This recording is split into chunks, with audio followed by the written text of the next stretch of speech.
एक बार की बात है, महादेव से जाकर के भगवान नारायण ने, शंख चक्र गदा पद्मधारी श्रीमन नारायण भगवान ने जाकर के कहा कि हमको हिमालय पर कोई स्थान बता दीजिए, हम वहां रह करके भजन करना चाहते। तो महादेव तो भगवान से बहुत प्रेम करते हैं। महादेव बोले कोई तप वप नहीं करना आपको, तप करने के लिए हम बैठे हैं, तप करने के लिए इतने सारे ऋषि जन सब हैं, आप तो प्रेम से विराजो वैकुंठ में, आप तप करेंगे हमको स्वीकार नहीं। प्रेमी अगर कठिनाइयां पालन करे तो दूसरे प्रेमी से देखा नहीं जाता। महादेव ने मना किया, आप तप नहीं करेंगे, आप तो ऐसे ही बैठे रहो। भगवान ने फिर कहा नहीं नहीं, हमको तप करना है, हमको तप के लिए स्थान दो। महादेव फिर बोले भैया आपको तप करने की क्या जरूरत है, आप भगवान हो साक्षात। महादेव ने कोई स्थान प्रदान नहीं किया, पूरा हिमालय महादेव का है, उनकी आज्ञा के बिना कैसे जाएं। भगवान ने बोला कि भाई ये राजी राजी हमको स्थान नहीं देंगे, उनकी गैर राजी में कोई और तरीका अपनाना पड़ेगा स्थान लेने के लिए। तो जहां अभी बद्रीनाथ भगवान बैठे हैं, यहां पर महादेव और पार्वती जी विराजते थे। और बद्रीनाथ जो है ना, ये देवताओं का पर्यटन स्थल है, यहां देवता घूमने आते हैं। वो बात बाद में ऐसी व्यवस्थित हो गई, 6 महीना मानव वहां घूमने जाते हैं, फिर 6 महीने के लिए अभी जब बंद हो जाते हैं तो देवता वहां निवास करते हैं। तो वहीं आपने देखा होगा कि बद्रीनाथ भगवान मंदिर के ठीक नीचे तप्त कुंड है, जहां माइनस टेम्परेचर में भी इतना गर्म जल अपने आप पहाड़ों से आता है कि उसमें लोग स्नान करते हैं तप्त कुंड में। तो महादेव और श्री पार्वती जी नित्य तप्त कुंड में स्नान करने के लिए जाया करते थे ब्रह्म मुहूर्त में। एक दिन महादेव और पार्वती जी दोनों गए तप्त कुंड में स्नान करने, तभी देखा कि नन्हा सा बालक तप्त कुंड के बगल में सोया है और रो रहा है। पार्वती जी देख करके घबरा गई। जैसे ही बालक को उठाने गई, महादेव बोले रुक जाओ, ये कोई मायावी बालक लगता है, इतने विशाल पर्वतों के बीच में तप्त कुंड के पास ये नन्हा सा बालक यहां कैसे आ गया? ये कहीं किसी राक्षस की चाल तो नहीं, कोई मायावी क्रिया तो नहीं हो रही है, इसको गोद में मत लेना। परंतु पार्वती जो इतनी करुणा है, इतनी दया है उनके चित्त में, वो बोली आप तो ऐसे ही सोचते रहते हो, अरे नन्हा सा बालक, इतना ठंड पड़ रही है, रो रहा है और आप कह रहे हैं गोद में नहीं उठाऊं। तुरंत पार्वती जी ने गोद में उठा लिया, कंबल में लपेट लिया, बालक को हृदय से लगाया। अरे इतनी रात्रि, इतना ठंड पड़ रही है और ये बालक ऐसे उघारा सा बैठा है।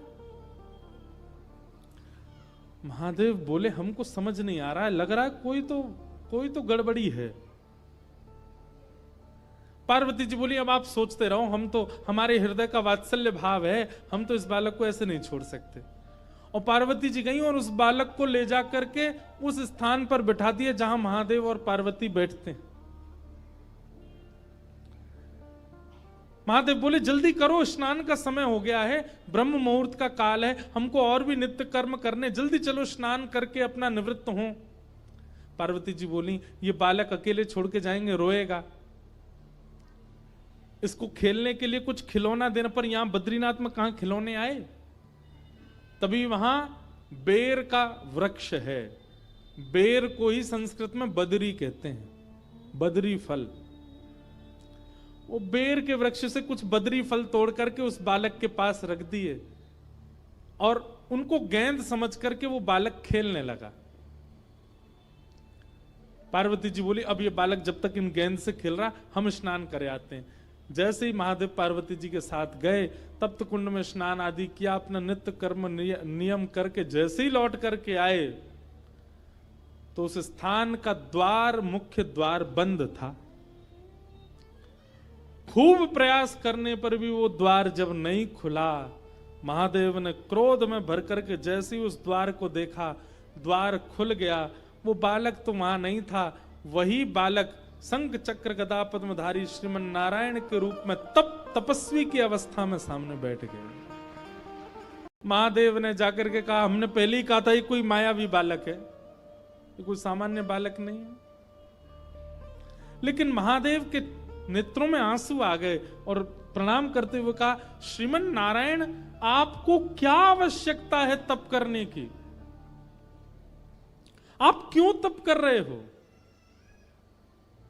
इतना हट क्यों कर रहे हैं आप तप के लिए? ऐसा ऐसा किस चीज की प्राप्ति के लिए, किस भाव की प्राप्ति के लिए आपको तप करना है? तब भगवान नारायण जो बात कहते हैं वो ध्यान से सुनिएगा। भगवान कहते हैं, महादेव, कर्म की पत्नी का नाम है तपस्या। आप लोग सारे शास्त्र उठा करके देख लीजिए, कलयुग से पहले जितने भी युग हैं, उन युगों में चाहे दैत्य हो, चाहे ऋषि हो, चाहे महापुरुष हो, चाहे मानव हो, तप सबने किया। रावण भी तपस्या करने गया था, हिरण्यकश्यप भी तपस्या करने गया था, हिरण्याक्ष भी तप करने गया था, कंस भी तपस्या करने गया था। इसका मतलब क्या है? अन्य युगों में आप कितने भी कर्म कर लो, जब तक आप तप नहीं करोगे आपको कर्म का फल नहीं मिलेगा, क्योंकि कर्म की पत्नी का नाम है तपस्या। बिना तप किए कर्म फल नहीं देता। और कलयुग में लोगों पर इतना समय नहीं है कि वो तपस्या करें, वो तप कर पावे। इसलिए श्रीमन नारायण भगवान कहते हैं, कलिकाल में जन्म लेने वाले हर मानव के नाम का संकल्प लेकर के मैं ही तपस्या में बैठा हूं, मैं तपस्या कर रहा हूं।